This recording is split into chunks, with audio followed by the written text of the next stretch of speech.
Okay, let's start conforming the second pose. Now the second pose is my pass-through. And if I go to the node view and show that here real quick, there's my first drawing and then my pass-through. Okay, so that leg is starting to come back and he's starting to get a little taller.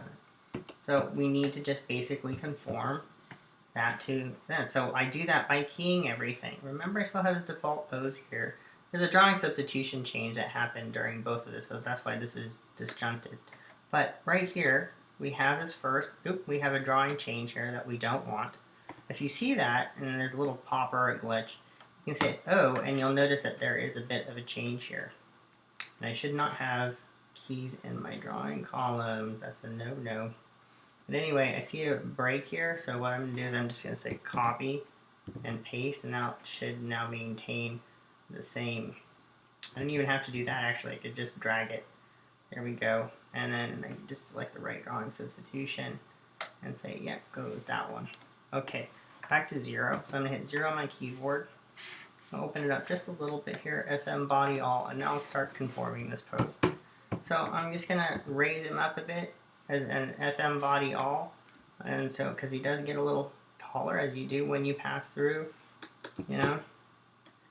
This is the high point of the walk cycle. When someone walks and they are taking a step in the middle, you are at your highest point. That's where you get your bounce. I'm going to move this forward. And then I'm going to select this leg. And I'm going to hit 4. Right? If I didn't have that, if you assume that I didn't have that, let's just say that I don't. I'm going to say duplicate drawing. Then I'm going to go in here into my point manipulator, or my contour editor, and I'm just going to basically select the 2 points at the top, move this roll cage tool that I have here, and I'm just going to just rotate those points. And then just make it happen. Make that pose happen. By pushing and pulling points. That's all it is. I'm basically manipulating existing artwork and conforming it into something else, basically. Okay? So here, I'm going to just set B and B, and I'm just going to continue on with this.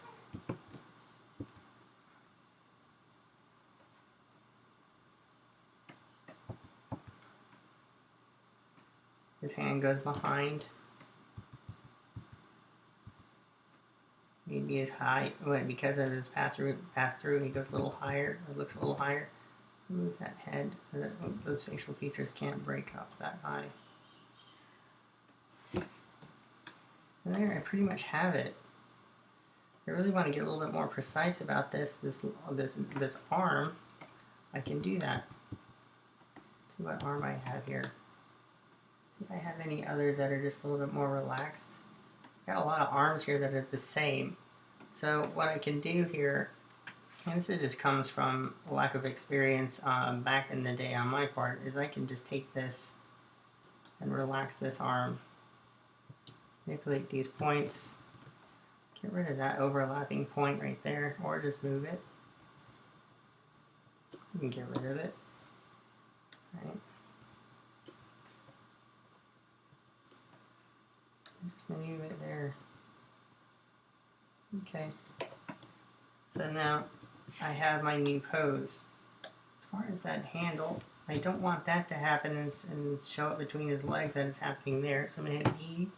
I'm going to hit Option back, or Option up rather. And for you on PC, it's Alt. Okay. Don't like that. It's showing up there like so. This looks okay.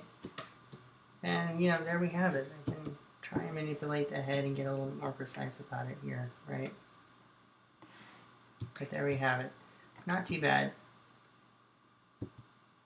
Okay. And again, it doesn't have to be dead on to my sketch, because my sketch wasn't exactly perfectly on model, and it doesn't have to be. But now we have 2 poses. Let's go on to the next pose. Again, so what's interesting is that the next pose is basically my stride, except opposite. So what I can do is I can do this. I can say I can copy first one, paste, right? But then the difference is that this is going to be back, right?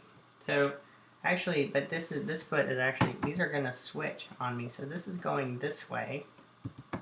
This is going over here now, right? Because this is the one that's back. You can't just, gotta pay attention to which leg is going where, right? And so I'm gonna straighten this one out. I'm gonna use my bracket key to find out if I have a good pose for this.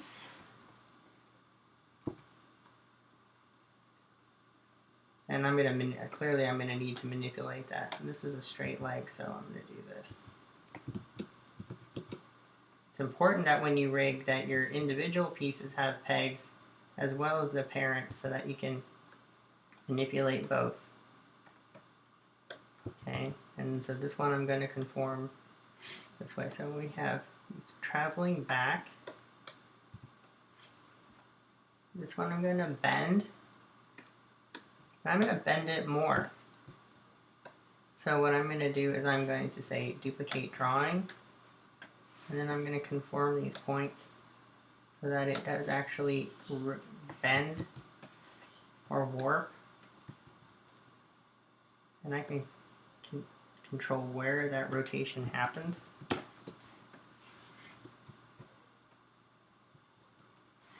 Oops, be careful that you grab everything, that you don't get anything bad happening here. Let's see if any of this is going to work. If this manipulation starts getting tore up on you, then maybe this isn't the right way to go about it.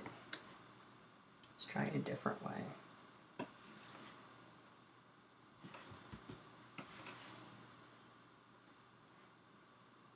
Here we go.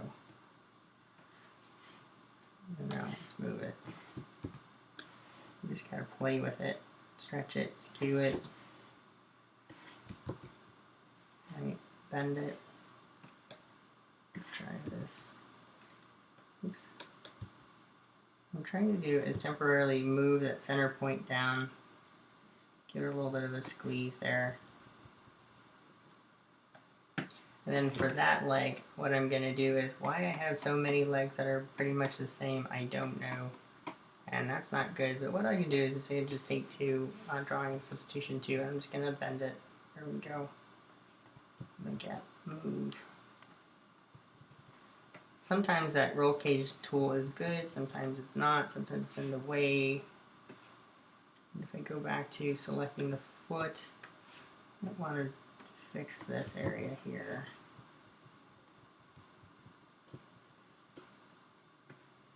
And so this is why cleanup and learning cleanup is so important, because it's also a part of animation. You're going to need it, right, to be able to manipulate and make new pieces. So I'm just going to really try to make sure that this is working. Alright. Seems okay. If I wanted to, I could probably put another crease here or something like that. What I'm going to do is, I'm going to do this. Oops. Get rid of that one. Okay. So now I have that back foot kind of doing what I really want to do. Maybe I can move these over. If I really want to too, I could say unpaint and just really go in there and say, oh man, that's what I really drew. I can get rid of that point. Okay. And then I can go back in and redo that fill. Hold Option to square off any curves that I don't want. Let's try this. See how that works. So then I can select that color and I can say paint unpainted and refill. Okay, so I'm pretty happy with that foot for now. That's kind of a stride. And then this one, I'm going to just try and create a straight foot. Again, I'm going to say duplicate drawing. See if any of these work. That one will work just fine, I think. Nope, it's curved too much. I like this one. What I'll do is I'll just say duplicate drawing. It's okay if you over duplicate. It's not going to hurt anything. If you over duplicate, if you just have duplicates over duplicates, it doesn't hurt anything. In the end, your riggers will, you know, if in production they clean all that up.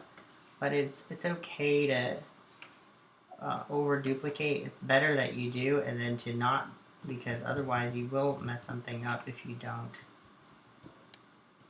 Make sure that you grab everything. So this is like manipulating 3D mesh when you're trying to make things work for you. And even in 3D you do this. You'll, you know, manipulate the mesh. That's basically kind of what you're doing. Okay, so now I have the foot pretty much where I want it to be. And I feel pretty good about that. Okay, so now I have that happening, and that's good. And even in this one, I could say duplicate drawing. I don't know, there's the tapering seems a little bit weird. That's fine. Okay. If I wanted to, I can just say, yeah, let's just do it. Why not? Duplicate drawing. Let's fix the taper, make it a little bit more tapered. Why not follow my drawing exactly the way I want to, right? Okay.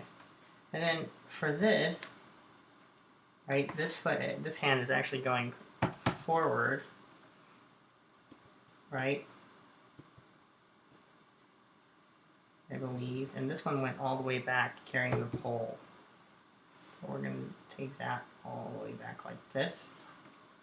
This arm should straighten out. And again, I have too many drawing substitutions that are identical. So if I manipulate this one, I'm not hurting anything. So why don't I just take this one here, straighten it out. What I'm going to do is I'm just going to, this is how you can straighten out an arm. You can move the rotation of those points right at the center and then change it there. Right? That's why I like this roll cage tool. It's like I can manipulate my center points right where I want to from any angle, from a rotational position of my choosing. Okay. So I'm going to move that up. Alright, move this a little higher. And actually, so for this one, see if I have anything better. It doesn't seem that I do. So again, so this one, duplicate drawing. Let's manipulate these points so that they go into what I want to do. So I'm going to take that roll cage, right, rotate those points up. In this case, this point is not squared up. So I'm just going to hit Option, take that, Option, that. And I'm just going to manipulate this into an elbow that I want. I'll fix the sleeve in a minute.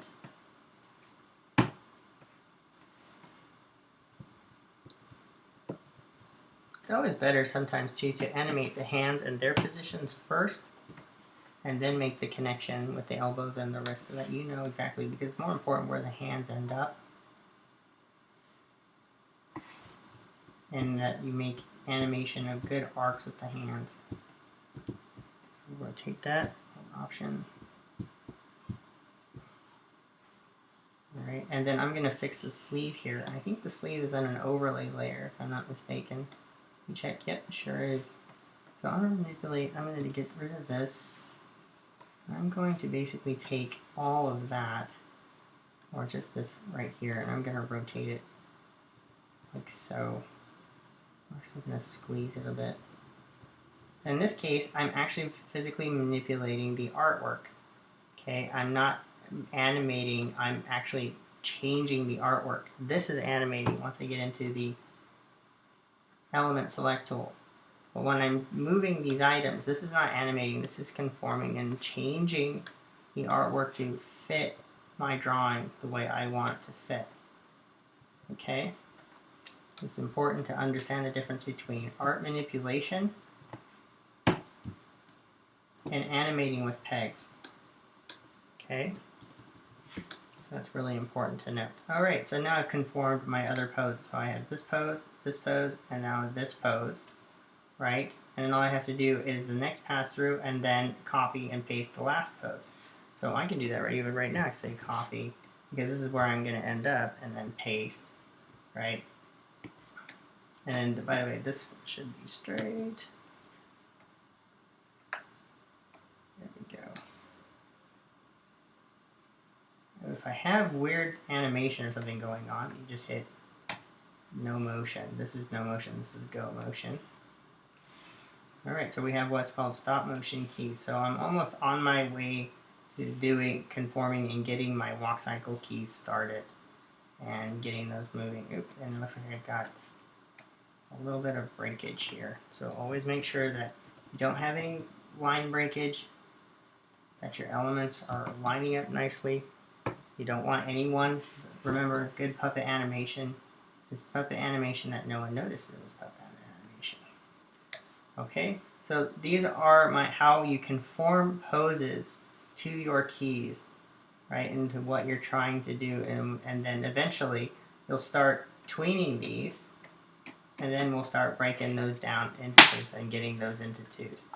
Alright, so what I'm going to do now ahead of time is I'm going to finish these poses out, and then I'm going to tween them and see what the computer gives us, and then I'm going to finish out the animation walk cycle in place.